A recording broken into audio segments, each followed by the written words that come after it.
Good morning everyone. वैसे तो हम सुनते हैं कि रोटी, कपड़ा और मकान ये बेसिक नीड होती है, बट मेरा मानना है कि इसके साथ ही साथ शिक्षा, किसी भी इंसान को अगर लाइफ में एक्सेल करना है, आगे बढ़ना है, तो शिक्षा उतना ही आवश्यक है।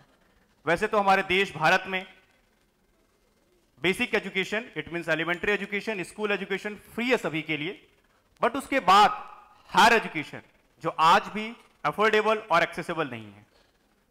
किसी देश को अगर आगे बढ़ना है, भारत वैसे भी एक यूथ कंट्री है, सबसे ज्यादा यूथ हमारे पास है, और उसके बावजूद बहुत सारे बच्चे स्कूल एजुकेशन के बाद हायर एजुकेशन में आते हैं और वो हायर एजुकेशन नहीं कर पाते हैं। बहुत ज्यादा ड्रॉप आउट्स भारत में है, बहुत भारी संख्या में बच्चे ड्रॉप आउट हो जाते हैं।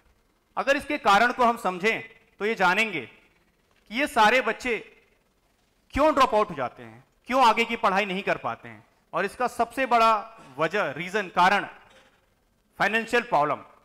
उन्हें उस एज में, उस अवस्था में लगता है कि मुझे अपने फैमिली को सपोर्ट करना ज्यादा इंपॉर्टेंट है रेदर देन की एजुकेशन लेना, और यही एक कारण है जिसके कारण बहुत सारे बच्चे ड्रॉप आउट हो रहे हैं।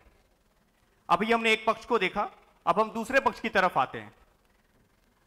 आप सब यहां पर अलग अलग स्ट्रीम्स में, मैकेनिकल, इंजीनियरिंग या फिर मैनेजमेंट, लॉ, डेंटल, फिजियोथेरेपी, ना जाने अलग अलग स्ट्रीम्स में आप पढ़ाई कर रहे होंगे, बट आज बहुत सारे रिपोर्ट्स ये बताते हैं कि बच्चे जो कॉलेजेस में हायर एजुकेशन ले रहे हैं वो भी एम्प्लॉयबल नहीं है, स्किल्ड नहीं है। क्यों नहीं है?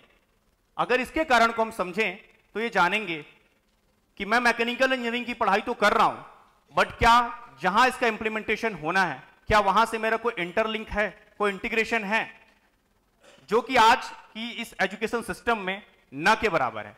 और इसी की वजह से ज्यादातर यूथ जो हायर एजुकेशन ले पा रहा है वो भी अनस्किल्ड है या अनएम्प्लॉयड है, और उसको एम्प्लॉयमेंट लेने में काफी दिक्कतें आती हैं।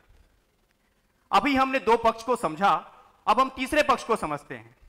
अगर हम भारत के मेडिकल एजुकेशन सिस्टम को देखें और किसी भी डॉक्टर से बात करें, या किसी डॉक्टर जो पढ़ाई कर रहा हो, एमबीबीएस कर रहा हो, उसको समझें, तो इंडिया के doctor one of the best in the world होते हैं।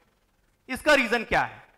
इसका रीजन यह है कि जहां कहीं भी मेडिकल की पढ़ाई होती है, उस 4 ईयर 5 ईयर डिग्री प्रोग्राम में बच्चा आफ्टर 1 ईयर या फर्स्ट ईयर प्रैक्टिकली सीखता है, डॉक्टर्स के साथ वो मिलता जुलता रहता है, पेशेंट्स के साथ मिलता जुलता रहता है, और 4 साल 5 साल वो पढ़ाई के साथ साथ ऑन दी जॉब ट्रेनिंग या कहें रियल टाइम एक्सपीरियंस वो करता है। आप और हम भी अगर 4 साल 5 साल किसी डॉक्टर्स के साथ पेशेंट्स के बीच बिताएं तो हम भी डॉक्टर्स बन सकते हैं। शायद ये कमी बाकी स्ट्रीम्स में है। अभी हम दूसरे प्रोफेशंस को देखते हैं। कोई अगर स्विमर बनना चाहता है तो क्या सिर्फ क्लासरूम में बैठ करके स्विमिंग पूल की पढ़ाई करके स्विमर बन सकता है? क्या कोई डांसर बनना चाहता है तो बुक्स पे सिर्फ पढ़ाई करके डांसर बन सकता है? कोई ड्राइविंग करना चाहता है तो क्या एक अच्छा प्रोफेशनल ड्राइवर सिर्फ क्लासरूम में बैठ करके बन सकता है? आई थिंक इसका आंसर होगा नो। इससे यह प्रूफ होता है कि अगर हमें एक स्किल्ड प्रोफेशनल बनना है तो हमें क्लासरूम बेस्ड ट्रेनिंग या क्लासरूम बेस्ड एजुकेशन के अलावा ऑन दी जॉब ट्रेनिंग या ना जाने ऐसे अलग अलग टाइप्स की पेडागोजी को अपनाना होगा।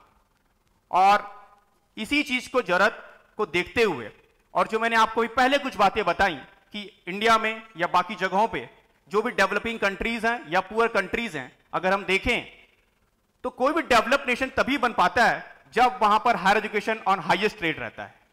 आज पुअर कंट्रीज या डेवलपिंग कंट्रीज के साथ यही सबसे बड़ी समस्या है कि वहां पर हायर एजुकेशन उतना ज्यादा मात्रा में नहीं बढ़ पा रहा है। इन सभी समस्याओं को देखते हुए यह समझ में आता है कि हमें अगर डेवलप नेशन बनना है या हायर एजुकेशन को सबके लिए अफोर्डेबल और एक्सेसिबल बनाना है, तो उसमें ऑन साइट डिलीवरी या ऑन दी जॉब ट्रेनिंग या अप्रेंटिसशिप या इंटर्नशिप, ऐसे अलग अलग वे से हमें एजुकेशन को डिलीवर करना होगा। क्लासरूम बेस्ड ट्रेनिंग के अलावा अगर कोई किसी भी स्ट्रीम की पढ़ाई कर रहा है तो उसमें इंडस्ट्री का जो इंटीग्रेशन है या इन्वॉल्वमेंट है उसको बढ़ाना होगा। हमें अपने क्लासरूम बेस्ड या थ्योरेटिकल क्लासरूम ट्रेनिंग को में बड़ा स्टेक होल्डर इंडस्ट्री को, कॉर्पोरेट्स को बनाना होगा। तभी जाकर के लर्निंग वाइल डूइंग या लर्निंग वाइल अर्निंग, ये जो कॉन्सेप्ट है ये पॉपुलर हो पाएगा।